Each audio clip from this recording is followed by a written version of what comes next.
Expediente número 15. El caníbal de Atizapán. Lugar: Atizapán de Zaragoza, Ciudad de México.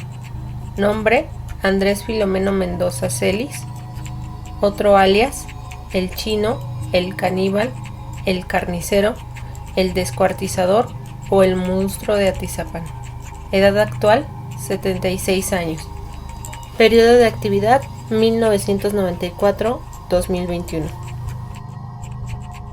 Este expediente corresponde al feminicida más prolífico de la historia en México. Se sabe que nació en un poblado de Oaxaca, pero se desconoce más información de su historia de vida. Las investigaciones describen a un hombre adicto a la pornografía y alcohólico que supo disfrazarse como una buena persona que no buscaba problemas.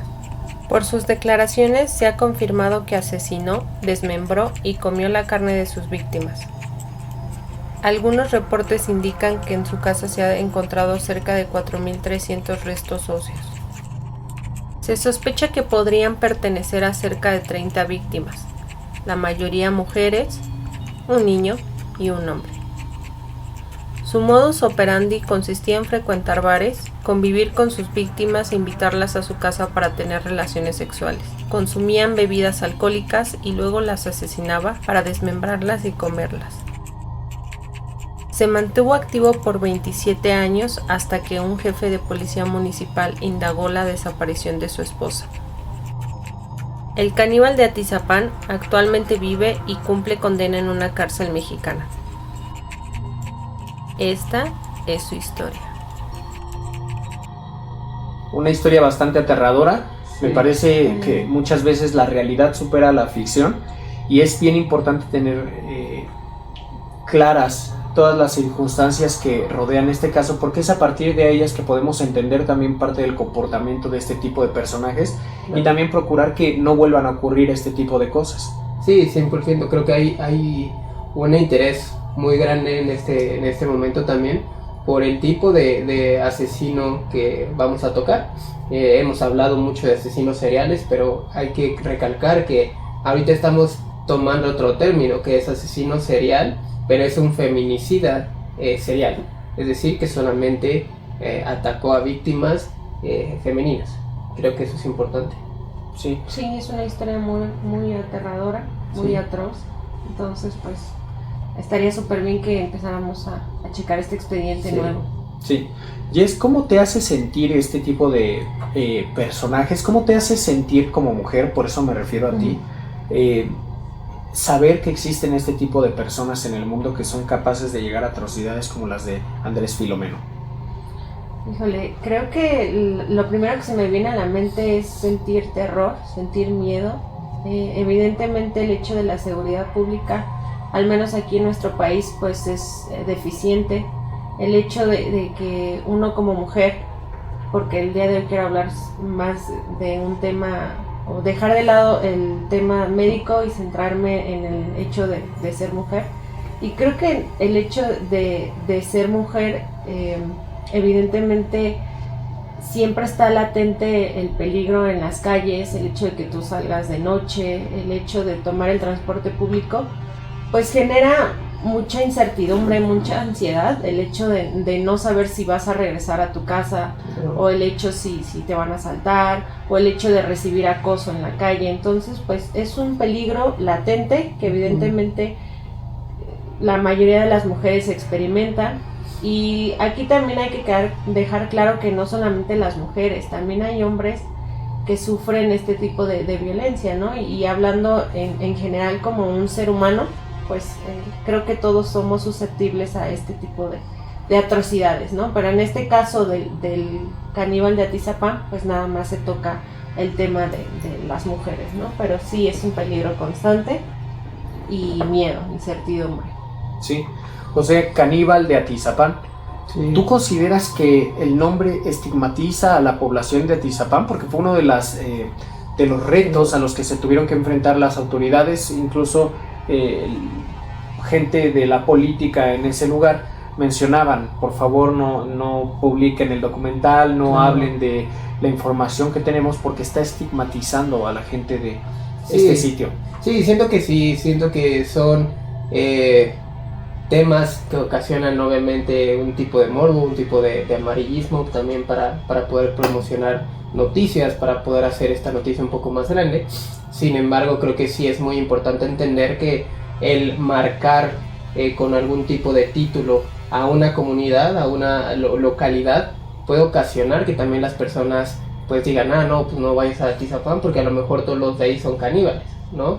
Creo que ahí es muy importante entender que estamos hablando de una sola persona que cometió actos atroces, pero que también estamos hablando de una persona que, como lo vimos en la introducción, fue una persona que era muy amable, que normalmente siempre ayudaba, que siempre estaba dispuesta a ayudar a la población, a darle comida, a construir las banquetas, a hacer postes de luz, o por lo menos apoyar a que se hicieran los postes de luz.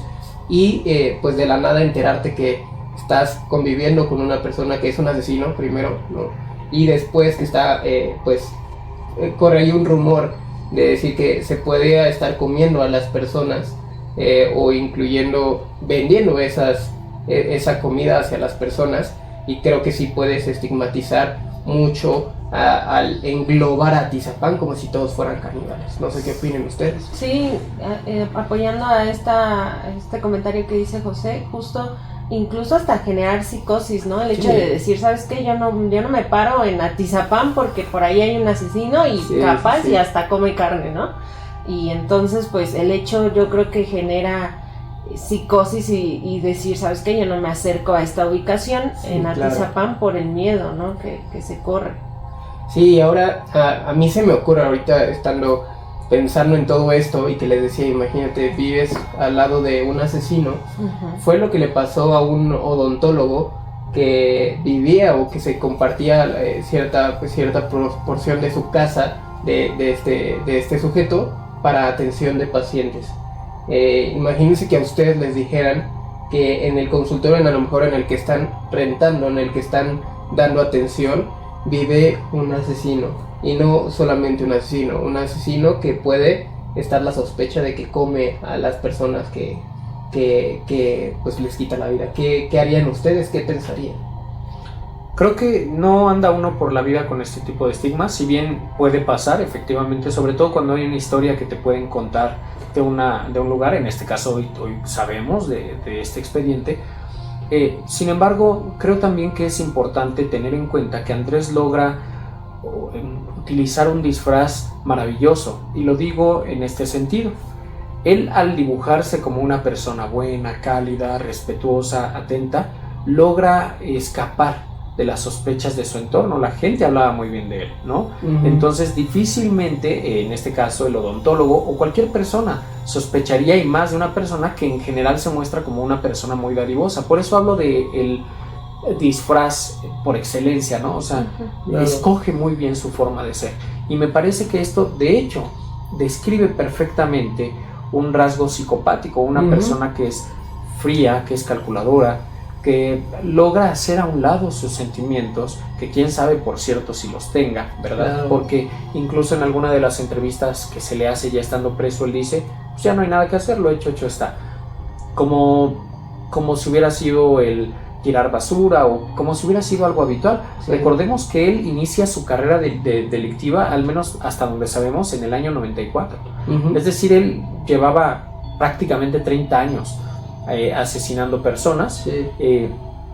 En este caso, como lo dijimos, mujeres. Entonces sí creo que puede estigmatizar una historia de este calibre, claro, pero también considero que no es sano mantener este tipo de prejuicios, y que en general la población, los latinos, los mexicanos, somos gente muy cálida, sí, y que de hecho, más que andar presumiendo sobre la benevolencia o maldad de otras personas, tratamos de abrirnos a su integración en la sociedad. Sí, creo que aquí es muy, muy importante esa parte que dices, somos muy abiertos, y a veces a comparación de otras sociedades que a lo mejor no te abren tan rápido su casa, no te abren tan rápido su amistad, aquí sí somos mucho de, pues, ¿por qué no confiar en esa persona? Y obviamente creo que, como tú dices, no hay que generalizar, porque aquí no se trata de generalizar, son casos también que son aislados, y que por eso, por lo menos aquí en México, no son tan sonados, gracias a Dios. En otros países, como por ejemplo lo son por la cantidad de crímenes que se han cometido, de asesinos que han existido. Por ejemplo, uno de los países que tiene más es Estados Unidos, pero aquí en México han sido aislados esos casos, y es por eso que también puede llegar a sonar inclusive un poco más fuerte, que pensándolo ahorita y diciéndolo ahorita suena algo impactante, porque a lo mejor si tú te puedes decir o te puedes a pensar, ¿sabes qué? Pues en México están pasando de forma aislada, pero en otros países a lo mejor no están pasando de forma tan aislada. Tampoco está tan bien normalizar que estén pasando de forma tan continua a que estén pasando de forma tan aislada.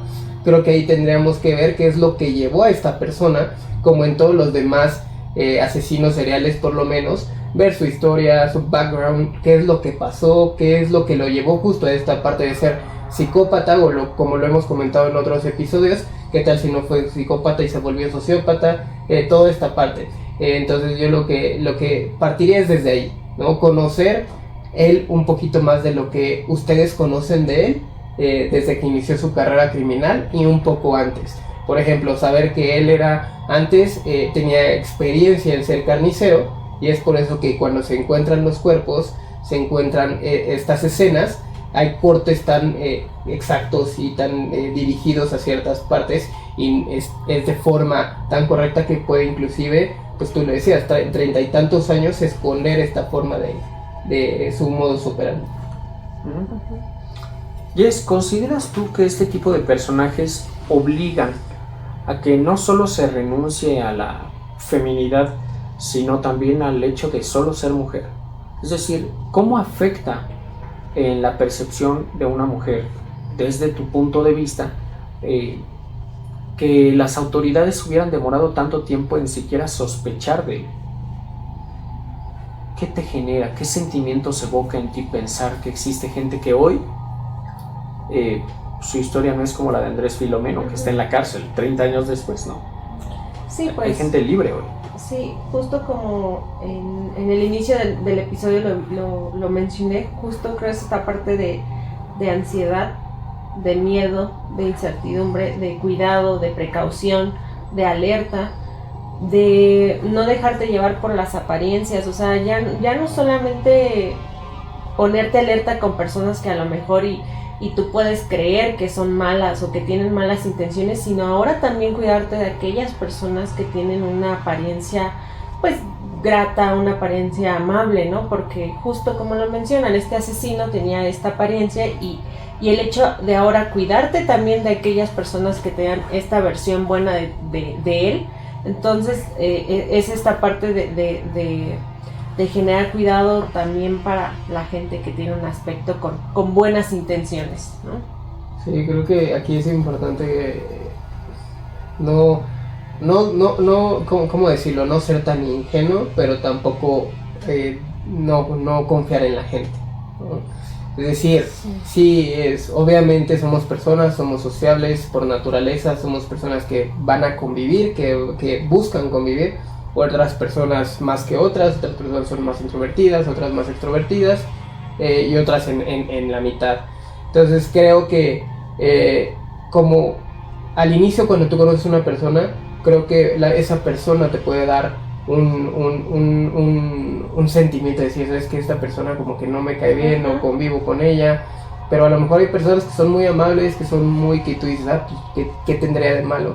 Y aquí hay que saber justo diferenciar esa parte, que han existido muchísimos casos donde hay personas muy buenas que se te acercan y terminan siendo unos lobos, que es el vestido, el disfraz que tú utilizabas, ¿no? El cordero, el corderito, que pues en el fondo es un lobo, que fue lo que pasó en este caso.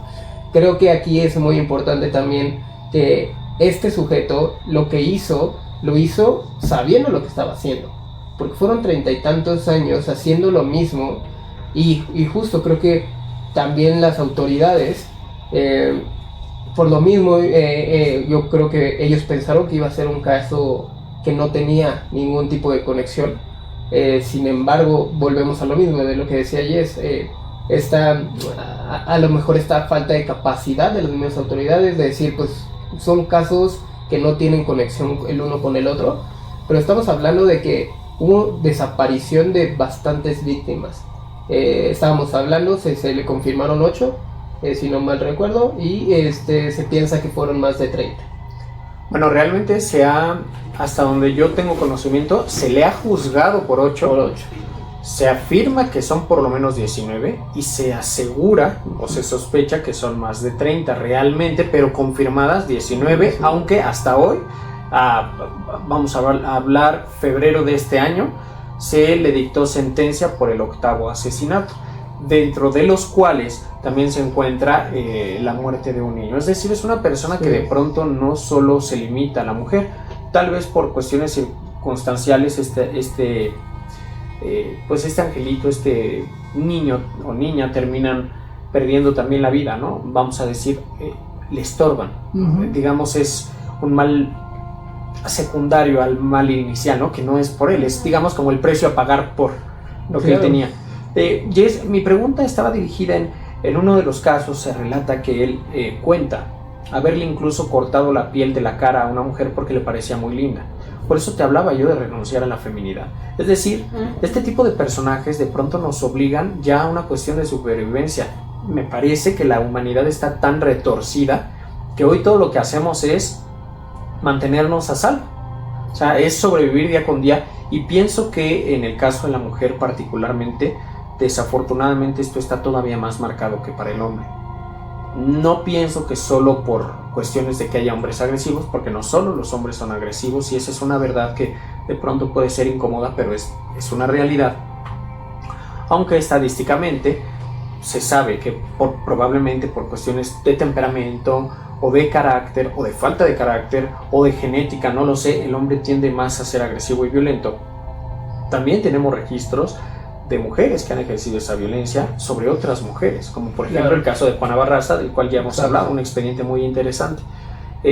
Pero me parece que hoy el ser mujer se convierte en una sentencia de vivir o morir y obligarte a la supervivencia. ¿Cómo hace sentir esto a una mujer en una sociedad como la de nosotros, una sociedad mexicana?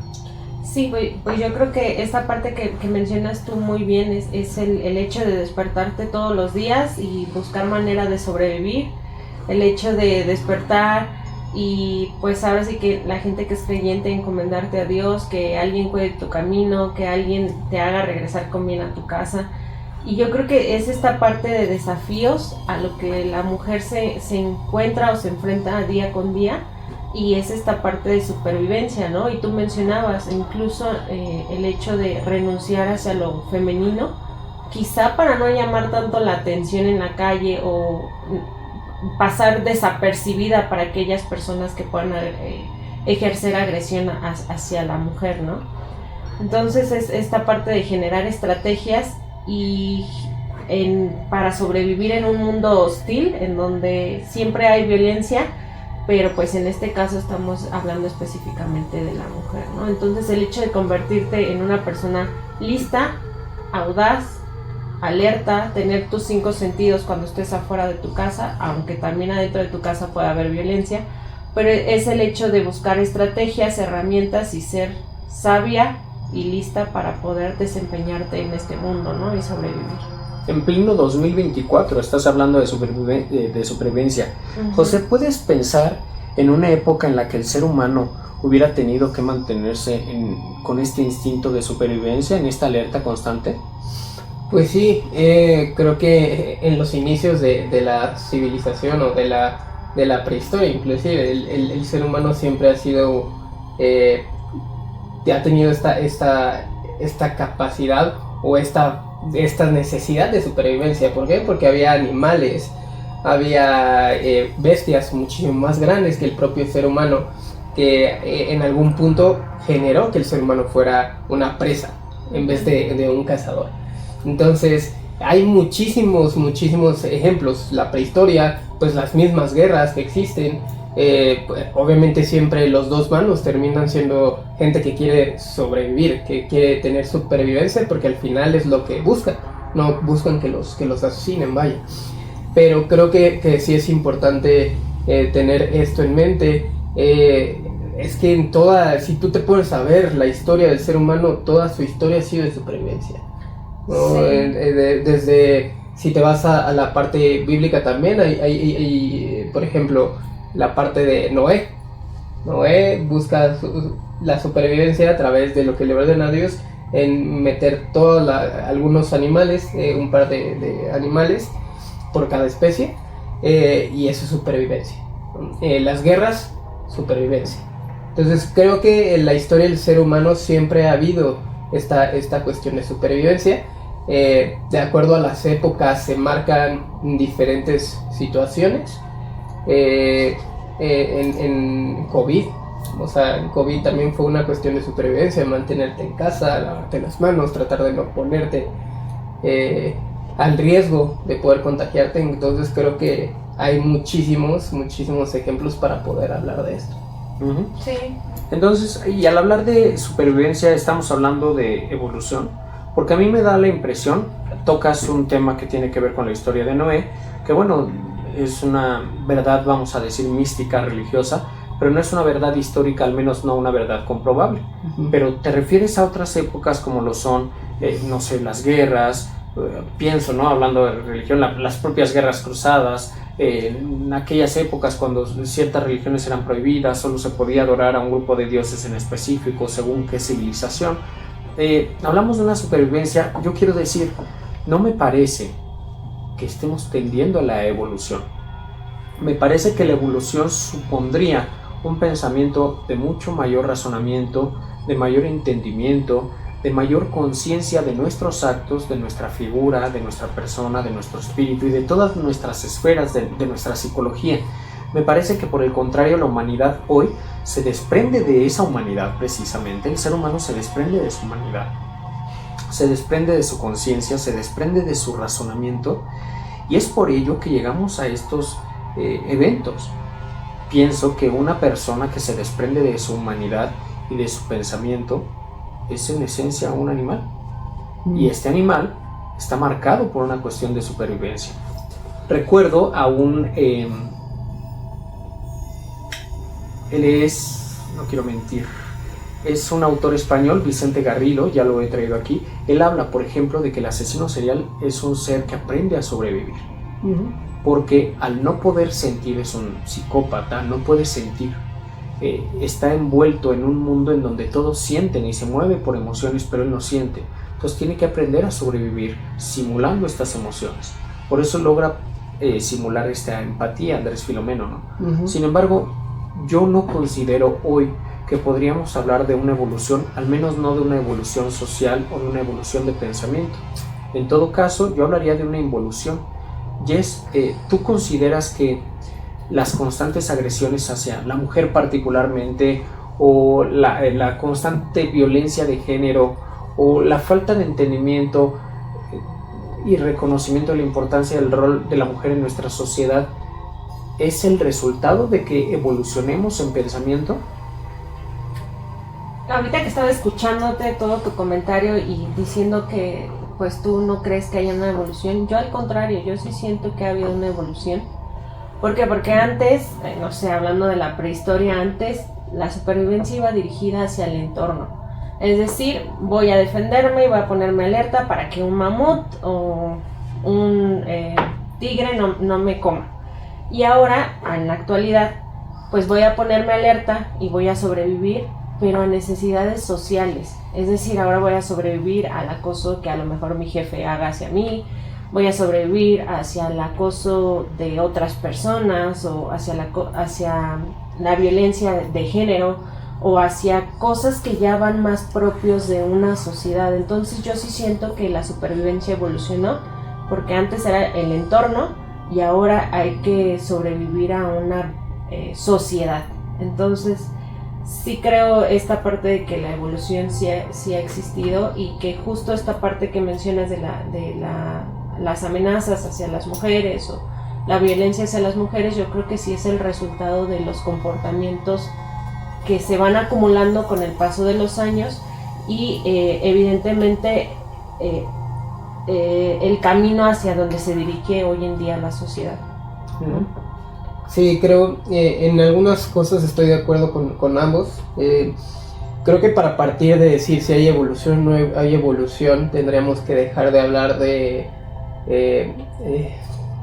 tendríamos que partir de que existe un relativismo actual, una sociedad postmoderna, una sociedad donde justamente cada quien puede tener una verdad, cada quien tiene su verdad absoluta y no existe ninguna verdad general, digámoslo así, que es absoluta sobre las absolutas de cada persona, ¿no? Digamos, en cierto punto, cada persona tiene una verdad relativa. Tendríamos que partir de eso para entender. Jess decía, pues sí, estamos evolucionando, pero ahora nos tenemos que defender o nos tenemos que cuidar de una sociedad, de una cuestión social. Y la realidad es que sí, esta parte de cuidarte de la sociedad es justo esto. No puedes tú en algunos puntos contemplar o platicar, argumentar con otras personas sin que tú tengas el miedo ya per se de que te vayan a atacar. En que cuestiones políticas, en cuestiones de creencias, exacto, ¿no?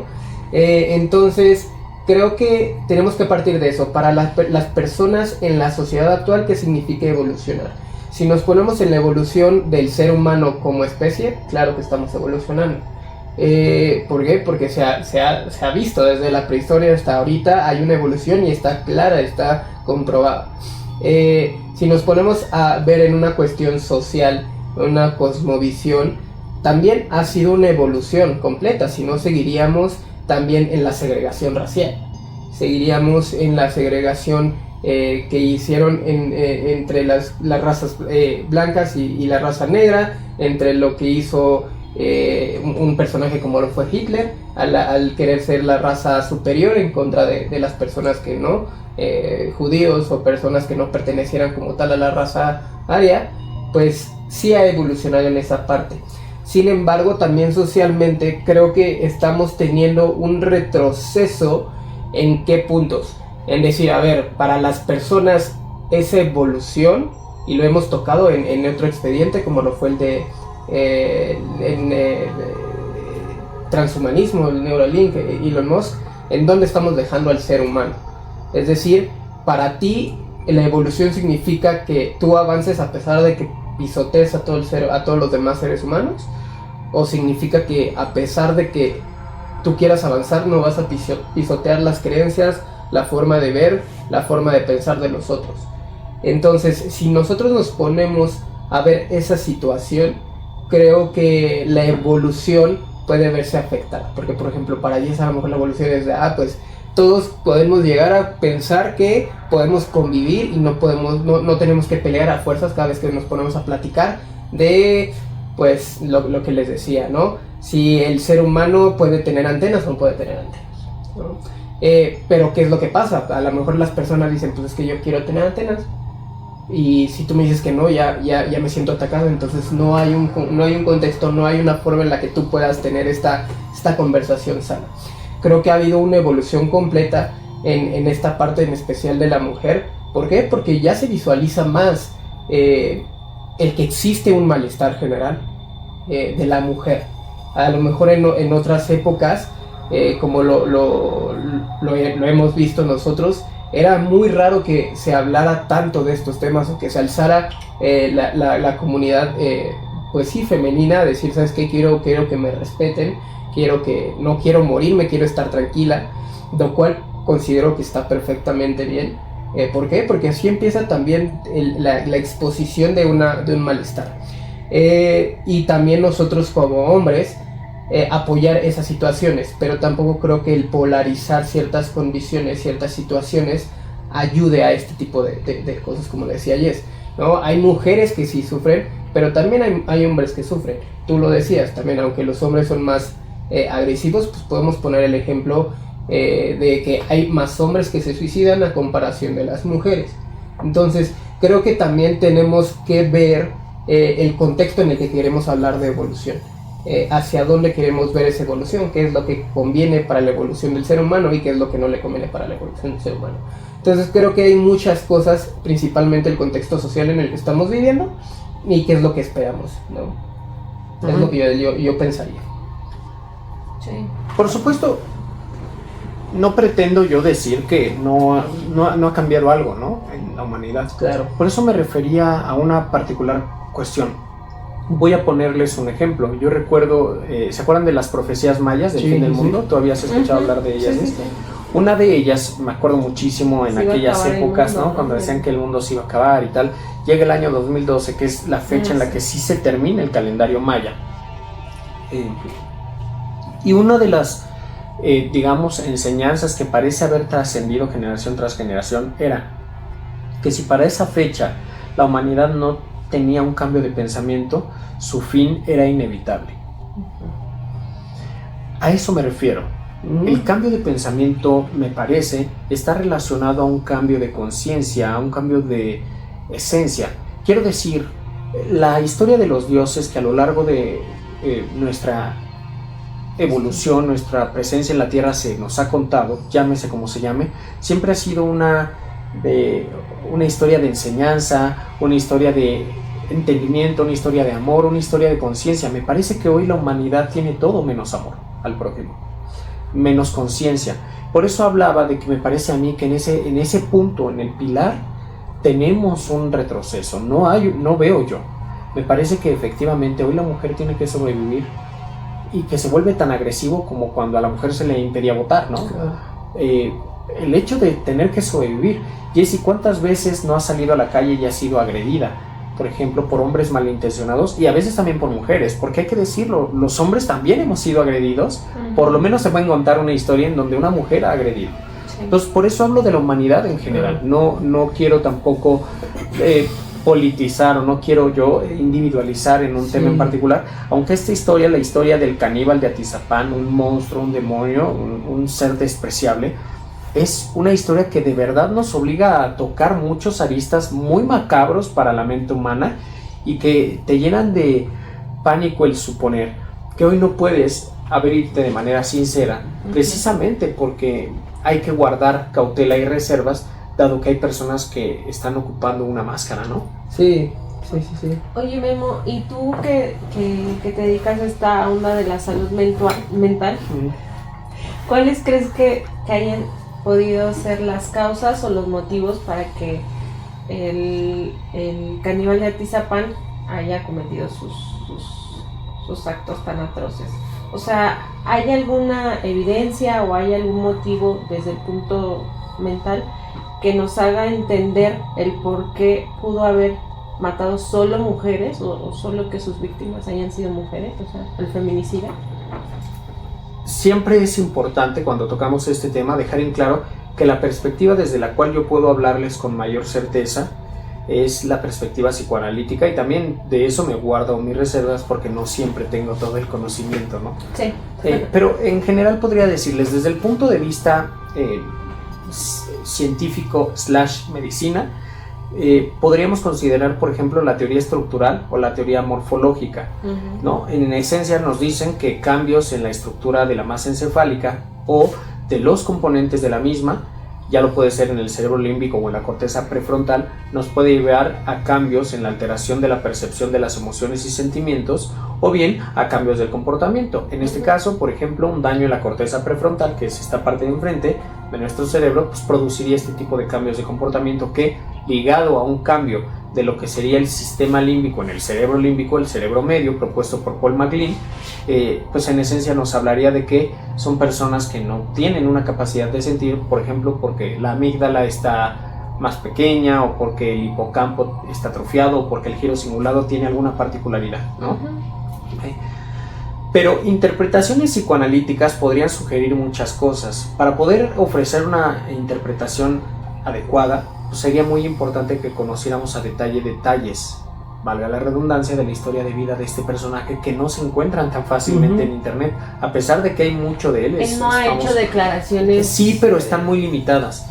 Parece que en un momento se politizó también muchísimo. Es además un expediente reciente que todavía está abierto a investigación, porque hay muchas víctimas. Recordemos, 4.300 restos óseos hasta el día de hoy solo en su vivienda.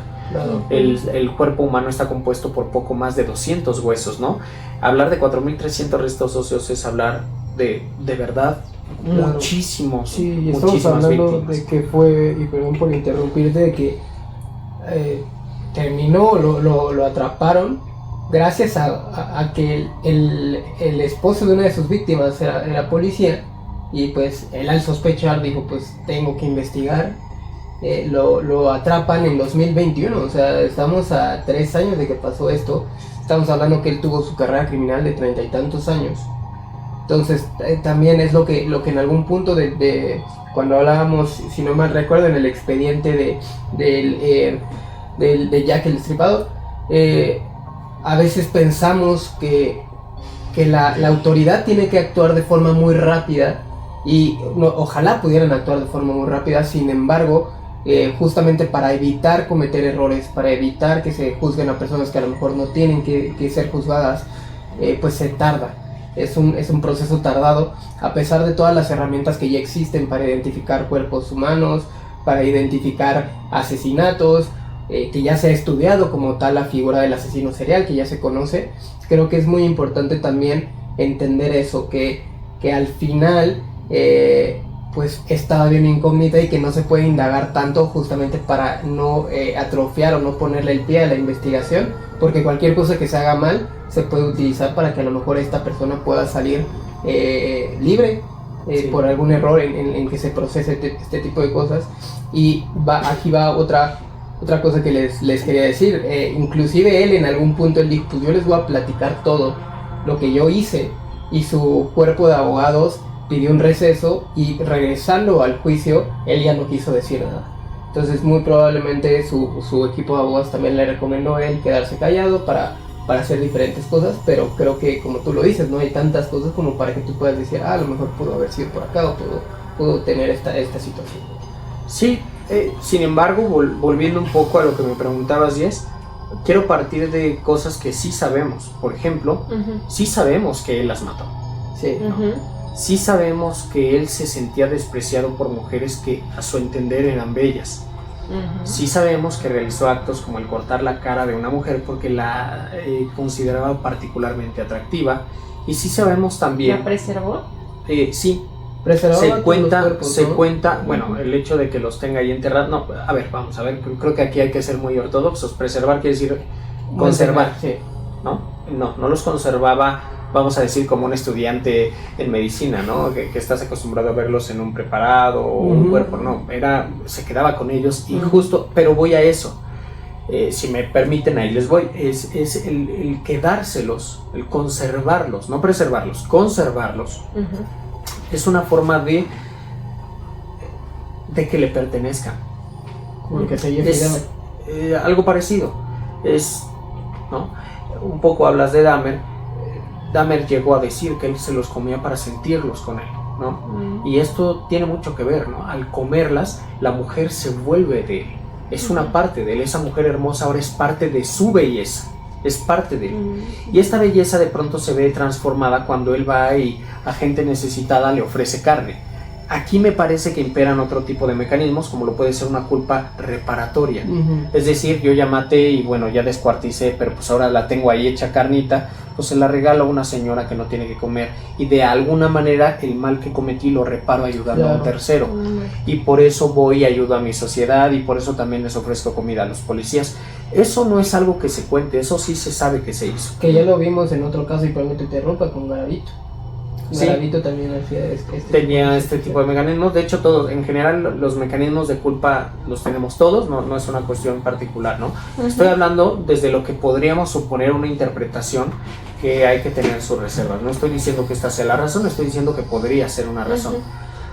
Pero elementos que refuerzan es, por ejemplo, él conservaba sus pertenencias, él conservaba sus identificaciones y él conservaba una lista. Se sabe que existe una lista en donde detalla nombre, peso, talla y detalles de cada una de sus víctimas. De alguna manera él era metódico. Estamos hablando de una persona oriunda de Oaxaca que no tuvo probablemente en su infancia grandes posibilidades de acceso a educación, a materia de salud y a otros ámbitos que consideraríamos esenciales para el desarrollo de la persona. Él no los tiene. Sin embargo, logra mantener cierta rigurosidad, se vuelve en algún momento representante de la colonia, es elegido, es decir, logra, por eso decía, disfrazarse, y me parece que desfigura esta perversión a través de actos que son simbólicos para mantener una bondad en él que realmente me parece es una bondad psicopática, es decir, es una verdad ausente, no existe esa verdad. precisamente por la carencia de sentimientos. Sin embargo, él transforma esto. Entonces, una interpretación psicoanalítica que podría acercarse a una de sus causantes podría ser en la necesidad que él tenía de conservar cierta belleza que no hubiera él podido reconocer en sí mismo. De tal manera, al escoger víctimas que fueran bellas a su parecer, sea por cuestión física o por cuestión afectiva, él conservaba esa belleza de la que él carecía. Y de esa manera, vamos a decir, ese hueco en su persona quedaba satisfecho parcialmente. Sin embargo, estás llenando un costal roto. Es decir, esto es imposible porque esas carencias tienen un origen que está probablemente ubicado en sus primeros años. Oye, Memo, ¿y este concepto de belleza, quién te lo da? O sea, tú como humano naces y este concepto de belleza, ¿quién te lo da? ¿Quién te lo crea? Porque digo, en el podcast nos escuchan también mucha parte de mujeres, entonces pues es importante también saber de dónde, y hombres, que es importante saber de dónde se crea este concepto de belleza. Bueno, realmente es una cuestión... Porque es bello, ¿no? Es subjetivo, igual que lo es la verdad o la realidad. Cada uno tiene su verdad, cada uno tiene su realidad, ¿no? Realmente es muy subjetivo. La cuestión de la belleza es una cuestión subjetiva en tanto es un tema que tiene consideraciones sociales, pero también tiene consideraciones religiosas, porque por ejemplo para el devoto la presencia de Dios es divina y bella. Para una mujer socialmente o para un hombre puede ser socialmente aceptable que una mujer tenga medidas de 60, ¿qué? 90, 60, 90, 60. No, 90, 60, 90. 90, 60, 90. Bueno, ahí estamos viendo que eso no es importante para mí. 90, 60, 90. Como para una mujer puede ser importante que un hombre sea musculoso y tenga un pene grande. Es decir, esta es una construcción social, pero también es religiosa. Y en algunos casos podría ser incluso política. Recordemos que somos personas que estamos inmersas en una sociedad y que dicha sociedad está versa su funcionamiento en normas, reglas sociales y por lo tanto nuestro entender se construye a partir de ello. Por eso terminamos siendo sujetos, sujetos a la construcción social, sujeto agarrado, ¿no? Estoy amarrado a la sociedad, estoy amarrado a la religión, estoy amarrado a lo político, soy un sujeto y es a partir de ahí que este concepto se construye. Yo creo ahí y no, estoy en cierto punto de acuerdo, en otra parte un poco en desacuerdo. ¿En qué aspecto? Estoy de acuerdo en que la belleza es subjetiva, 100%. Creo que las personas antes de ver la belleza se tienen que considerar a ellas como personas y después ir justamente trabajando esta parte. Socialmente también estamos inmersos en una sociedad donde lo que te ponen o lo que te venden es normalmente lo bello y que tú buscas parecerte a eso para poder pertenecer a una sociedad. Ahora, yo diría que la realidad sí en cierto punto es subjetiva porque cada quien ve la realidad como en cierto punto la percibe su cerebro. La verdad es así, yo creo que no es subjetiva. ¿Por qué? Porque la única verdad que tenemos es que nos vamos a morir y eso no es subjetivo.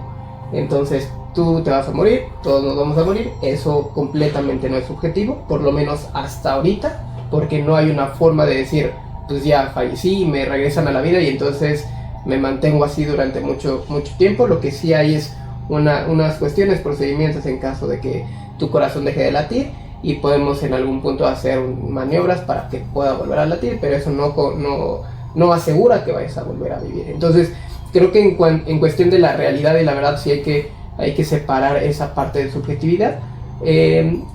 La realidad sí es completamente en algunas, bueno, no completamente, en algunas partes subjetivas, de acuerdo a cómo la identifican las personas, como por ejemplo en los asesinos seriales, otro ejemplo es la persona con algún tipo de trastorno mental como esquizofrenia, la cual esa persona puede en algunos puntos ver o tener alucinaciones auditivas, visuales, olfativas inclusive, y eso no quiere decir que para él no existan. Para ti no existen, pero para él sí existen. Entonces para él sí es la realidad, para ti la realidad es que no existen. Entonces creo que ahí hay que partir de esa parte, pero creo que completamente la belleza en hombres y en mujeres hay que partir de que es subjetiva y es aprendida también. Aprendida principalmente yo considero y en esta parte de los padres, que son los primeros personas de las que nosotros podemos entender y aprender las cosas. Es decir, si tú a tu hija, un hombre o una mujer le dice, pues tú eres bella y eres hermosa y tienes esto, tu hija va a crecer con eso, va a identificarse como bella, como hermosa. Pero ¿qué es lo que pasa? Tenemos esta parte social donde la sociedad dice, pues es que si no tienes esto, esto y esto, entonces no perteneces a la sociedad. Y entonces empieza, creo que en algún punto, a chocar esta forma de pensar, ¿no? De lo que tú aprendiste y lo que te están diciendo otras personas, y ahí entonces puede llegar a entrar en conflicto las personas. Yo diría eso. Sí, justo hacía esta pregunta de la belleza, que quién te lo daba, porque pues yo pensaría al igual que José, la belleza o sea, el concepto de belleza en un inicio te lo da la mamá o te lo da el papá, ¿no? Entonces a lo mejor por ahí, y el asesino, el caníbal de Atizapán, estuvo carente de esta parte o de validación, y es por eso que se desarrolló todo lo demás en él, ¿no? Justo por eso. Pero es todo suposición, ¿no? Sí, claro, digo, lo mismo que yo digo, yo por eso parto, ¿no? Pero por eso a veces es tan difícil, hablar de belleza. En este caso, belleza se entiende literalmente como lo que es, ¿no? Algo que carece de fealdad, vamos a decir, ¿no? Sí. Es algo que se acerca a lo que es perfecto. Pero no quisiera yo, aprovechando su comentario, que me parece que mi explicación se queda corta en tanto realmente lo que se busca no es el ser bello, se busca una aprobación, por ejemplo, ¿no? Entonces, ser bello, digamos, es la cortina, y detrás de la cortina hay un trasfondo. ¿Autoestima? ¿No? Pudiera ser la falta de autoestima, pudiera ser una carencia afectiva de los padres, ¿no?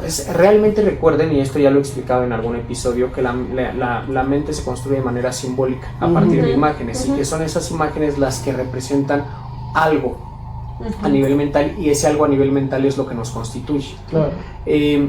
Quisiera yo también decir, ¿no? José hacía una puntualización que me parece es muy ortodoxa, no es que esté mal, sin embargo no existen leyes a nivel mental. Pondré un caso, uno de los casos que he tenido la oportunidad de atender, desfigurando un poco lo que realmente ocurrió, pero una paciente mía me comentaba que ella no podía recordar exactamente si había sufrido o no cierto tipo de violencia hacia su persona.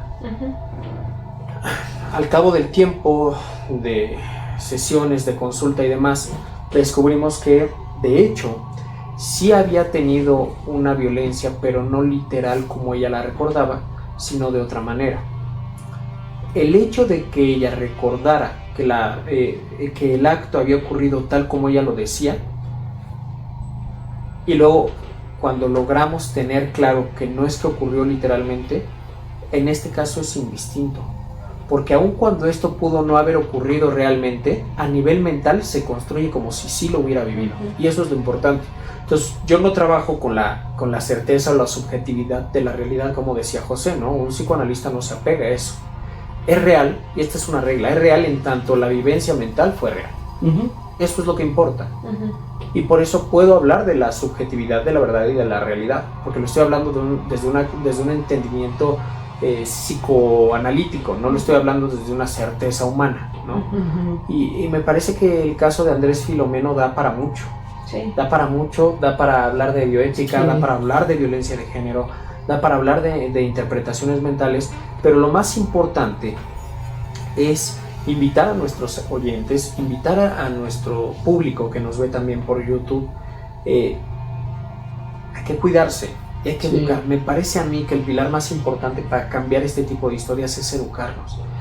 Estoy certero de que en tanto logremos una educación más efectiva en nuestra sociedad, esto puede ir disminuyendo, y cuanto más nos acerquemos a nuestros hijos, más podamos brindarles un apoyo afectivo y emocional sin limitarlos de exponerse al mundo exterior, porque eso también es peligroso. Esto puede ir disminuyendo. Sí, ahí está el caso de Gigi Rose. Gypsy Rose, sí, que ya también hablamos. Y tenemos, eso me gusta mucho, porque yo también pienso que la educación es algo muy importante, muy relevante en que cambien las cosas. Sin embargo, nos enfrentamos a una problemática, a una cuestión de decir, pues, ¿cuál es entonces la educación? Porque, pues, cuál es realmente, cuál es en la realidad. Tú mencionas esta parte de realidad, cuál es la educación real, porque si no, ¿qué tal si para ti una educación es esto, pero para otras personas es otra? Por eso me parece que aquí las normas sociales vuelven a la mesa, ¿no? La libertad. Bueno, sí, tienes libertad en tanto no invadas la mía, ¿no? Hace poco, Jess, ¿te acuerdas que estuvimos en un sitio en donde había una marcha por el tema de la libertad del cannabis? Bueno, no era marcha, era literal un sitio en donde tenían una pancarta y ponían como hijas de la cannabis o algo así. Entonces justo era un espacio que público, pero no era un espacio privado, era un espacio público, era en la acera de la calle del centro histórico en donde transitan muchas personas, ¿no? Entonces, claro que tienes libertad de consumir todo lo que tú quieras, tú eres libre de consumir y de defender tus ideales. De lo que no eres libre es de obligarme a mí a estar oliendo lo que tú estás consumiendo. De lo que no eres libre es de estar exponiendo a mis hijos a que huelan lo que tú estás comiendo. Entonces tu libertad termina donde empieza la del otro. Sí. El respeto es el valorar, el reconocer la integridad de la otra persona. Es no quitársela, es no carecer de esa empatía. ¿No? Podríamos hablar de lo que es justo, es dar a cada quien lo que le corresponde, y entonces preguntaríamos, bueno, ¿y qué es lo que le corresponde? Es que me parece que esto es subjetivo porque según el caso, ¿no? Exacto. Y por eso hablo de este apego y esta construcción social. Ya les digo, este caso, Andrés Filomeno Mendoza Celis, un caso muy impactante, un caso que sacudió México, que se vuelve famoso en el mundo y no por las causas adecuadas.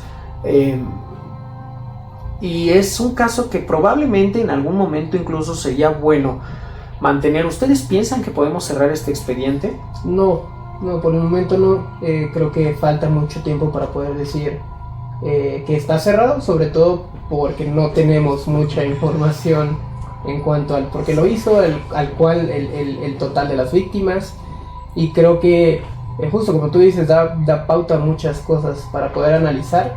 No, ni siquiera solamente desde el punto de vista psicoanalítico, bioético, también desde la parte estética que belleza, creo que es algo muy, muy relevante. Entonces, por mí yo no podría cerrar este caso. Sí, hagamos parte 2. Sí, me parece. Incluso porque se acaba de agarrar al asesino, o sea, tiene 3, 4 años que se agarró. Es un caso que está abierto, es un caso que se siguen descubriendo nuevas víctimas, nuevos acusaciones. Entonces yo creo que evidentemente va a haber una parte 2 sobre el caso del caníbal de Atizapán, porque van a ir saliendo cosas nuevas, y pues esa es mi opinión, parte 2. Bueno, pues ya veremos qué ocurre en un futuro. Por lo pronto, invitarlos, por favor, vamos a invitarlos a que nos sigan. @losexpedientespod, nos encuentran en Twitter, nos encuentran en Instagram, nos encuentran en YouTube, nos encuentran en Spotify, también nos encuentran en Twitch. Prácticamente estamos en todas las redes sociales. Jessy, ¿tu Instagram? Sí, es @doctora Georgette, GeorgetVZ. Okay. José Antonio-Bonilla1, si me encuentra. Ok, el mío es @doctormemobc. Jessy. Sí, yo justo nada más antes de terminar este episodio, me gustaría que a la gente que nos escucha, tanto Guillermo como José, nos dijeran algunos tips, algunos hacks. Digo, hablando, sé que este capítulo se vinculó un poquito más hacia la supervivencia. ¿Ustedes qué hacen para sobrevivir o cuando se les pone esta alerta en la sociedad? ¿Ustedes qué hacen o cuáles son sus tips? No sé, ¿qué hacen cuando tienen que sobrevivir o alguna supervivencia? O que nos cuenten alguna historia de supervivencia que hayan tenido ellos, o que crean que sea una historia de supervivencia, yo diría. Bueno, sí, pero si nos está preguntando Jess, ¿yo qué hago? A ver, a nosotros podemos invitar a la gente a que nos dejen en los comentarios, como dices, José. Yo creo que la lucha de supervivencia más grande que tengo actualmente es conmigo mismo.